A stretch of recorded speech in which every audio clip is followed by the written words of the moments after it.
Hi, I'm Dusty. And I'm Kennedy. Today we are playing the role of the explainers. We think we know just about everything there is to know about reading development, and we can't wait to explain it to you. And I'm Brittany. Today I will play the role of the skeptic.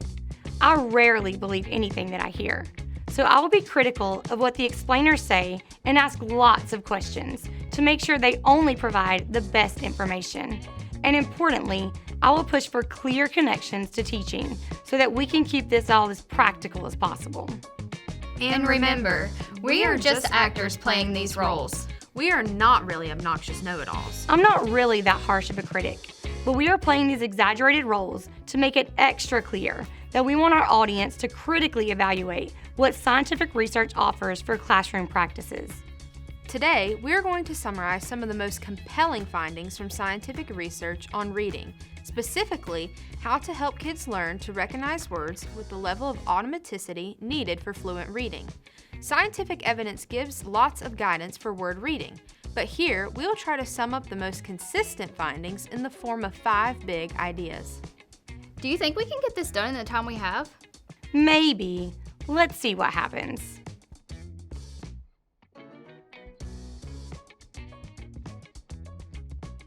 The first big idea is that children benefit from instruction in phonological and phonemic awareness.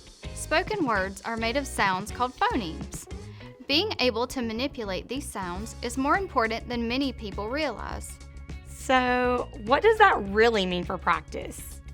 Teachers should be prepared to facilitate activities that ask kids to hear a word and play with its sounds across the whole continuum of phonemic awareness development, from breaking the word down into syllables and phonemes, blending phonemes to make a word, telling how the word would sound if one phoneme was removed, and swapping one sound for another to make a different word. That sounds kind of hard to facilitate. Don't teachers need to know everything about the English sound system to do this? No, not exactly. Teachers have to be confident in their knowledge of how the sound system works. They don't need to memorize a bunch of specialized phoneme terminology or get degrees in linguistics, but they do need familiarity with phonology and be metalinguistic enough to reflect on and reason about the sounds within words. Wait, metal and what? Metalinguistic. That just means being able to reflect on language, to notice it, to talk about it, and to think of language as an object of study and analysis. Okay, keep going.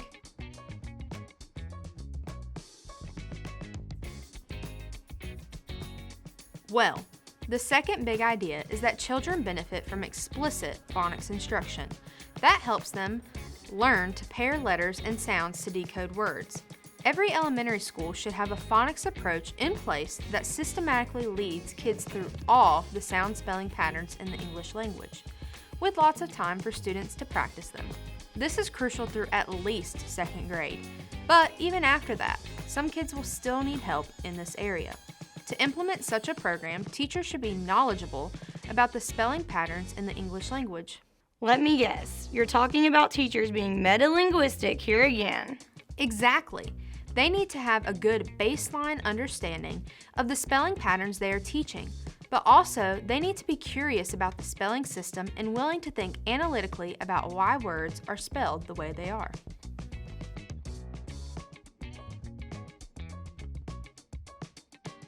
Now, on to big idea 3. It's not just accuracy of word reading that matters, but also automaticity. Children need to be able to recognize most words by sight without pausing to think about them.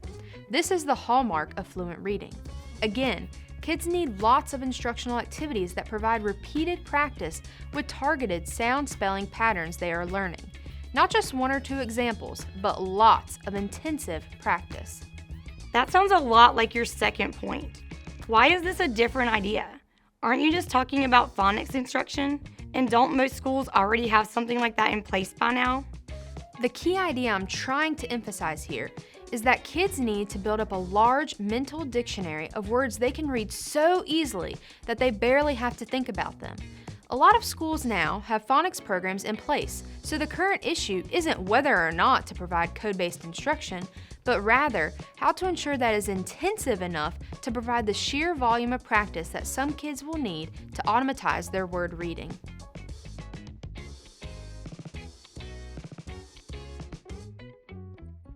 which leads nicely to point number 4.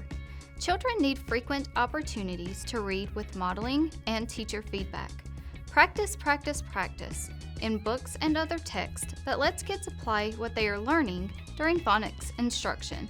To do this, teachers need good resources, books across genres, topics, and difficulty levels that kids will be able to relate to.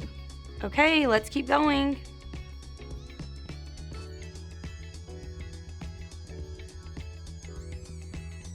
This is one that might be a little newer for people. The English spelling system doesn't just encode words based on phonemes or sounds. English is morphophonemic.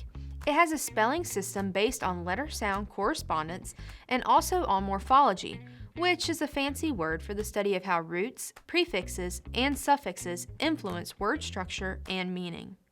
Many words are spelled in ways that preserve the spelling of morphemes with the words. We often think of morphology when talking about vocabulary instruction because, after all, morphemes help determine the meaning of a word. But morphemes also come into play when learning to decode and spell multisyllabic words, especially the kinds of multisyllable academic words found in content area texts. Can you give us an example of what you mean? Okay, take a word like knowledgeable. It is a pretty weird-looking word and weird-sounding word if you think about it. But it's not illogical if you break it apart based on its structure. It comes from the word know, which is why the first vowel is spelled OW even though it sounds like a short O. Moving to the second syllable. English words and syllables generally don't end with the letter J. That's why we use the D-G-E spelling for the J sound. Okay, we got that part. How about the rest of the word? The end of the word is a common suffix that when added to a noun like knowledge turns it into an adjective. This suffix looks and means something similar to the word able, but it's pronounced differently because it's attached to the end of the word. Lots of adjectives end in able, and knowing this suffix helps you recognize the sound and spelling of this word to make inferences about its meaning. So you're telling me phonics instruction doesn't end with simple one-syllable words? Exactly. Kids need help applying and extending their knowledge to decode longer words so that eventually these words can be read automatically as well. Okay, that was 5 big ideas that anyone who is teaching word recognition should know. I dare you to recap in 5 words. Phonology, phonics, automaticity, practice, and morphology. How about that? Not bad. Almost finished in time.